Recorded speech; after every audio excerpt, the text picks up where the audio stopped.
Welcome into another episode of my Dynasty Fantasy Football YouTube. Today I have my 5 takeaway series. We're doing this every Monday from now until the end of the NFL season, covering this week's slate. As always, make sure to like, comment, and subscribe. And if this audio sounds bad, I don't know what's going on with my regular mic, so this is my old mic. Hopefully it's not terrible. With that said, let's jump into my first takeaway. So we have a full panic mode on Mark Andrews. He delivered a goose egg on one target. The Ravens did only have 12 completions and 15 passing attempts, but it's shocking to see just one target for Andrews. Even worse, he played just 21 of 63 snaps and ran just 6 of 17 routes. It's not acceptable. He was out there for very little passing game usage, and Charlie Kolar outsnapped him, which is wild to me. Isaiah Likely only had one catch for 4 yards on one target. He did nothing either. The passing offense ran through Nelson Aguilar, Kolar, and Rashad Bateman. Those were the 3 leading receivers, as wild as that is to hear. Andrews now has 6 catches for 65 yards in 3 games. That used to be a good game for him. Now it's his line for 3 games. Now, what do you do about this? Unfortunately, there's nothing you can do. You have to hold Mark Andrews and sell when he improves. Now, you cannot sell Mark Andrews in Dynasty right now. You won't get anything. But remember these first 3 weeks. Remember that Andrews has vanished from the game plan in 2 of 3 games so far. He's 29 years old already. Not so young. His value is vulnerable. We want to get rid of this player as soon as we can, even if it's hard after a strong game later on. Yeah, there's probably going to be a game this year where Mark Andrews is good and he delivers. But I would still get rid of him at that point. I am no longer treating Mark Andrews and will not be changing my mind as a high-end Dynasty tight end. Those days are in the past. At the end of the day, he has one difference-making season in his career. One out of all of them. We're way past that. That was 3 years ago. Not coming back. So, Mark Andrews, hold for now. Sell later. And trust me, don't be tempted when the big game comes later on. Next up, Caleb Williams and Odunze had a breakout game. Williams arrived in the NFL. He was much better this week. 33 for 52 for 363 yards, 2 touchdowns, 2 interceptions, 7 yards per attempt. He delivered pretty decent all day. I mean, at least he looked like he belonged in the NFL. He got chemistry with his weapons, especially Odunze, Moore, and Kmet, who all played well. Odunze had 6 catches, 112 yards, and touchdown on 11 targets. I think people panicked after Odunze's injured game last week. He probably shouldn't have played that one. He was not healthy. But this week, he was back to regular usage. 89 of 90 offensive snaps, 55 of 56 routes. He's a budding alpha. He was, in usage, the wide receiver 1. For now, though, I still have Moore as the wide receiver 1. He had 8 catches for 78 yards on 10 targets. He was also involved. He did play fewer snaps and run fewer routes than Odunze. But I would lean toward, if you're picking someone to start next week, still starting DJ Moore over Odunze. But they're close. They are close. They're not far away. Now, Cole Kmet had 10 catches, 97 yards, and a touchdown on 11 targets. That feels like an aberration. Kmet did finally pull away from Gerald Everett, but the problem is what happens when Keenan Allen returns? It's going to mean that Cole Kmet goes away. Even an ascending Caleb Williams cannot support all of these weapons consistently. Now, what do? I would sell Kmet for any 25-second. I don't buy it with Kmet at all. I think Odunze is for real and going to continue to dominate targets. DJ Moore is not going away with his used contract. Kmet feels like a fluke. How many games will there be 90 offensive snaps and 56 routes run? How many? Almost 0. So this, to me, not buying in. I would sell Cole Kmet now while he still has value. Next up, Justin Fields is the Steelers' starting quarterback for now. Fields has led the Steelers to a 3-0 start. I don't think anyone expected the Steelers to be a great team this year, but they haven't been that great. But Fields has delivered game manager performances up until now. But in this week, I would say it was a little bit better. 25 of 32 passing for 245 yards, a touchdown, interception, 7.7 yards per attempt. He had 6 carries for 6 yards and a touchdown, completed 78.1% of his passes, not having the rushing upside of the past. Now, Russell Wilson is yet to be active with a calf injury. He wasn't great over the last 2 years. He turns 36 years old in season. He's on a 1-year deal. I think we're past the point of the Steelers will go back to Russell Wilson. I don't think we're having that conversation unless Fields gets hurt. Fields is the starter for this year. And I think that that's not going to change. However, I would look to sell Fields for 25 first. Maybe you can even get more. Now, this might seem weird, but I have a couple reasons for this. Number one, Fields is not locked in as the 2025 starter. Neither Fields nor Wilson is under contract for next year. They have no quarterbacks under contract. Just because Fields is better than Wilson, which he is at this point of his career, does not mean that Justin Fields is a franchise quarterback. He's not. He's not. At best, he's a low-level starter to bridge quarterback. He's not a franchise quarterback. He does not look like a franchise quarterback.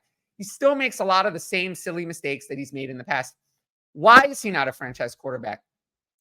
Well, I mean, he's averaging 173 passing yards a game, and he only has 90 total rushing yards this year, 30 per game, not 60 or 70 like he did in the past.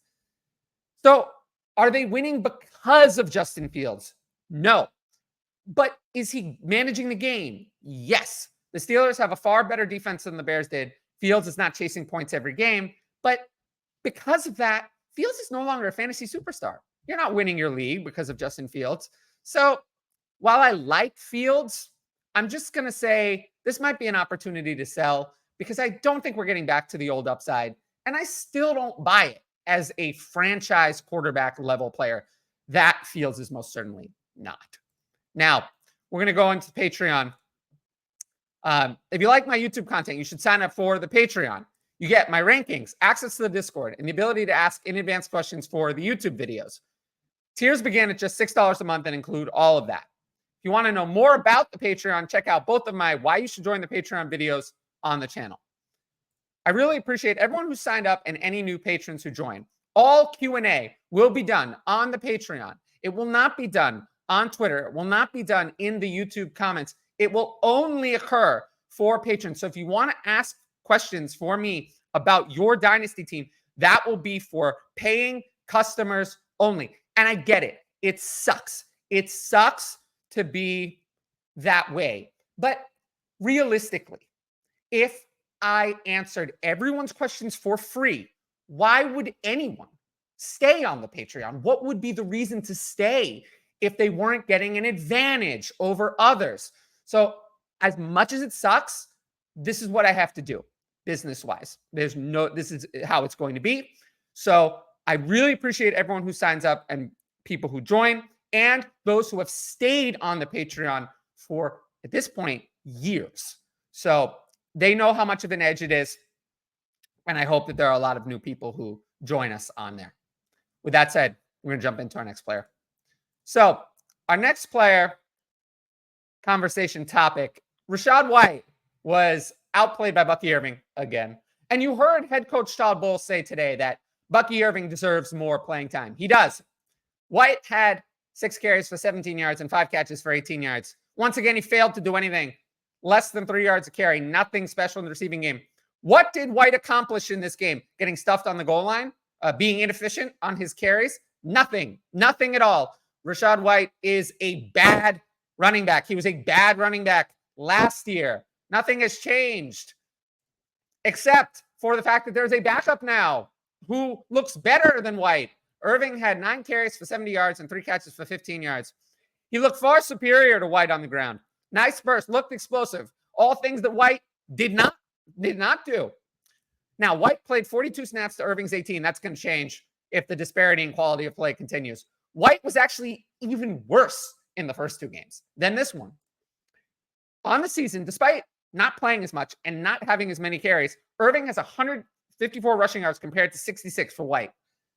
This is going to change, and it's going to change in week 4, and you're going to see it reflected in my start-sit rankings, which also are available on Patreon. Now, what's the actionable move here? Sell Rachaad White low. Probably can't buy Bucky Irving. It's probably too late for that. People are going to see White's PPR output, say it's not that bad. Oh, he might bounce back. Oh, no, it is really bad. This type of player gets volume until it is taken away. Remember that running back volume is given by the coaching staff. And the coaching staff's about to take it away. White's a 3rd-round pick, no contract in his 3rd year, no major investment. They can bench White at any time, which is going to happen soon. I'd take a 25-second plus anything you can get to just be done with Rachaad White. Finished. I am out on Rachaad White. Moving forward. Last one. Jauan Jennings breakout. Now, I put him on the cover of my Dynasty Stash video last week, and I think that might be one of the best calls I've ever had because he erupted. 11 catches, 175 yards, and 3 touchdowns on 12 targets. It's one of the best games for any 49ers wide receiver ever. 40% target share. Played 60 of 71 snaps and ran 34 of 38 routes. So he was their wide receiver 1, actually, in usage. Brandon Aiyuk was the only other relevant wide receiver. Ronnie Bell, no, that was not it. Now, Aiyuk had 5 catches for 48 yards and 10 targets. 33% target share. Same routes as Jennings. He looked a lot better this week, and no one else contributed anything. Jacob Cowing, where was he? Didn't see him. John Lynch said he would get more involved. He did not get more involved.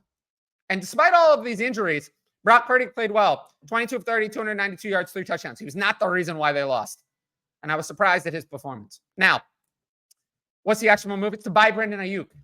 Aiyuk was the under-the-radar success in this game. They just committed $30 million a year to him. The touchdowns didn't go his way, but he had 10 targets. He's getting better. We see the contract dramas behind him. The first 2 weeks, he didn't look so good. This week, we got 10 targets. He was better. I still think this is an opportunity to buy Brandon Aiyuk. I would go for it. Maybe you don't even have to send a first for Brandon Aiyuk. You might even be able to get him for less. I would absolutely pounce on that opportunity. Now, this week, I don't think that there's a lot of news, but luckily there were no devastating injuries, nothing horrible that we need to cover. So I'm going to leave the news for later, see how the injuries develop throughout the week. But luckily, no major injuries. With that said, I'll jump into the Patreon questions. Stop the Darnold doubt. It's hard to doubt him. I mean, the knee injury looks like he's going to be okay. He went 17 of 28 for 181 yards, 4 touchdowns. He's playing his way into a starting job somewhere in 2025. It's not going to be in Minnesota. This is not a Trey Lance situation. The Vikings like what they saw on J.J. McCarthy. Darnold is not under contract for next year. I do not believe that they are going to bring Darnold back. I think that they will go forward with J.J. McCarthy. I think another team may be interested in Sam Darnold as a bridge quarterback, but more of a starter bridge than he was this year where it was, not.